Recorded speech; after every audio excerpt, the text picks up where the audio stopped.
Be ready. 10 seconds to go.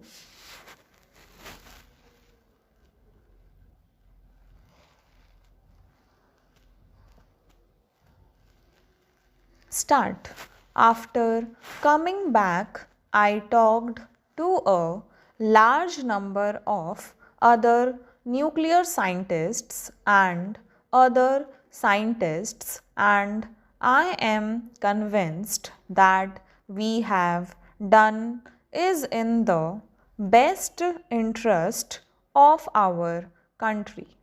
This separation that we have committed, and let me say, all our commitments are reciprocal commitments.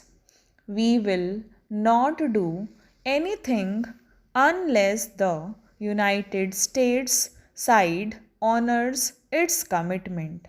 What are those commitments? Those are the profound commitments which the US has committed, in the words of their own president, to give India the benefit of full civilian nuclear cooperation with all the benefits that other nuclear powers enjoy.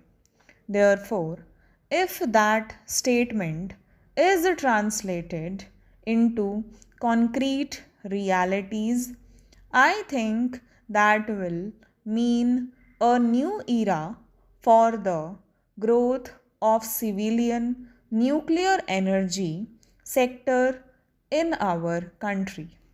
My own vision is that the next 15 to 20 years we should add about 30,000 to 40,000 megawatts of nuclear capacities.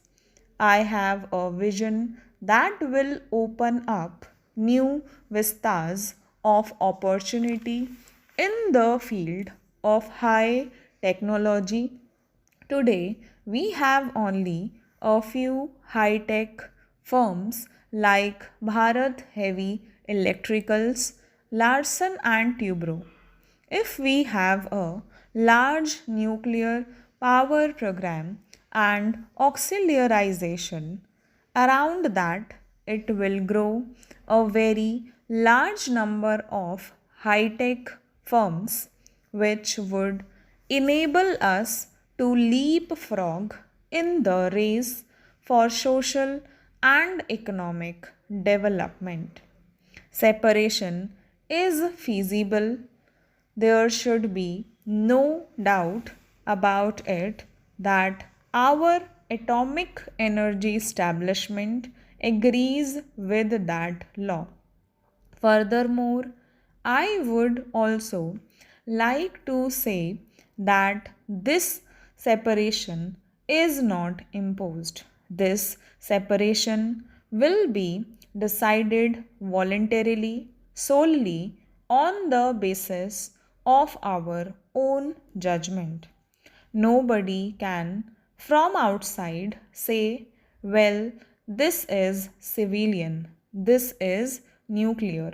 That determination will be made by the people of India, by our government, by our atomic energy establishment.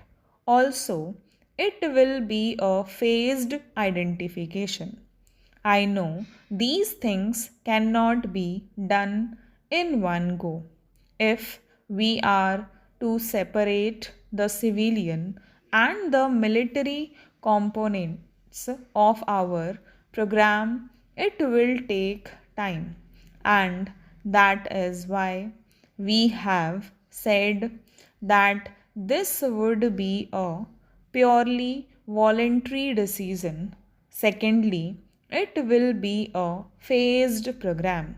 It will be so phased, and you have my assurance. Sir, it will be so phased that our strategic program is fully safeguarded. Therefore, there should be no doubt whatsoever that we have done anything which compromises our strategic autonomy in the management of India's assets. Honorable member also asked this question about the negotiation of fissile material production cutoff treaty. In this case, I should like to point out that we have taken no more additional commitments than the commitments that were taken on board by the previous government. And what is our commitment?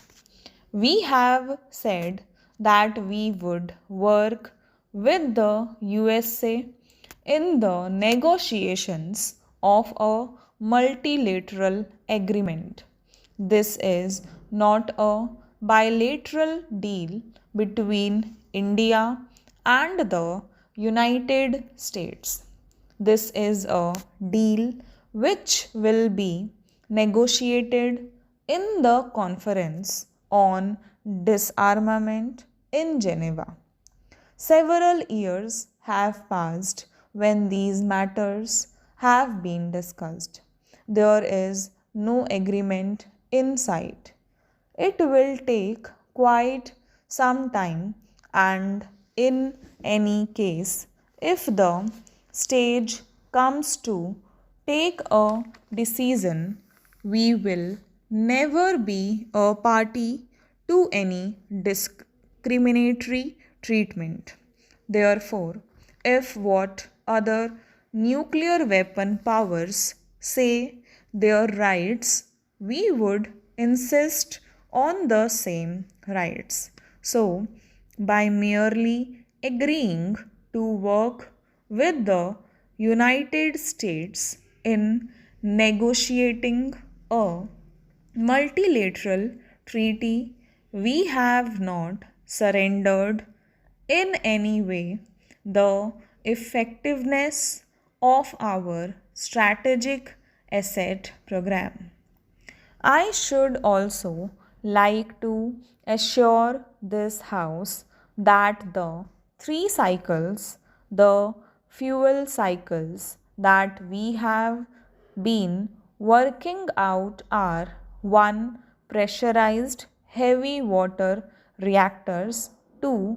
The fast breeder program, and 3. Thorium based reactors.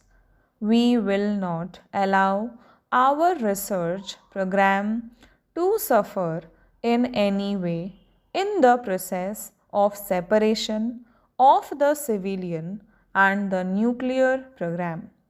So, our research scientists should have the fullest confidence that India's research potential in this vital area of national knowledge promotion will not suffer in any way.